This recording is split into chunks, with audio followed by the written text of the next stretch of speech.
तुमच्या भागामध्ये आलं पीक फार मोठ्या प्रमाणात आहे. मग आले पिकामध्ये सगळ्यात पहिली भीती काय आहे? सडची. आणि दुसरी भीती काय आहे? का करप्यालाच टेन्शन जास्त आहे. वरून करपा, म्हणजे खालून सडतं आणि वरून करपा तरी एक वेळेस ठीक आहे का माल कमी निघल, पण सड लागली तर विषय संपला, हाताला काहीच येत नाही. सड लागायचं कारण काय आहे? तुमची आजूबाजूची माती जशी असेल तसंच वळण त्या पिकाला पण लागत. तुम्ही त्याच्या म्हणजे लावणार आहे त्याला, मग तुम्ही त्या पिकाला दोष दिला पाहिजे का मातीला?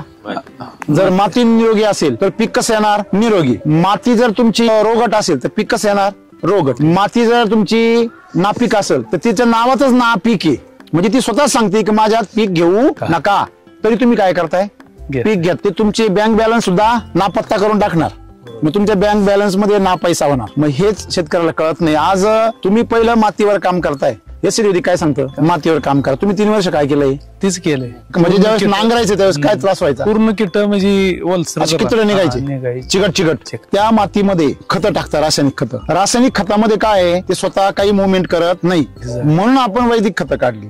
मग वैदिक खताची जमिनीमध्ये गेल्यावर पूर्ण काय होते? माती होते. की ज्याची माती होते तेच तुमच्या मातीला योग्य, ज्याची माती होत नाही ते तुमच्या मातीला योग्य नाही. मग रासायनिक खतांची माती होते का? नाही होत. ते तसं राहतं, म्हणजे ती माती स्वीकारित नाही. मग माती सुपीक करायची असेल तर तुम्हाला माती होणारीच खतं टाकली पाहिजे. फक्त माती होताना त्याच्यात ताकद वाढली पाहिजे. रासायनिक खते त्यांनी मातीला झटका बसतो, मातीची जीवसृष्टी काय होती? मरून जाते. ती माती मरते कशामुळे? रासायनिक खतांमुळे. मग माती मेल्यावर मग नंतर 2 नंबर कोणाचा लागतो? पिकाचा. मग आम्ही माती सजीव केली पाहिजे का पीक पहिलं केलं पाहिजे? माती सजीव करण्यासाठी लोक काय करता? जीवाणूच्या स्लऱ्या करता, गांडूळ खत टाकता. तुम्ही जीवाणूच्या स्लऱ्या टाकल्या. जमिनीमध्ये जीवाणू का नाहीये? कारण त्यांना काही खायला नाही. त्या स्लऱ्या टाकल्या पाहिजे की त्या जीवाणूला खायला टाकलं पाहिजे? लोक काय टाकताय?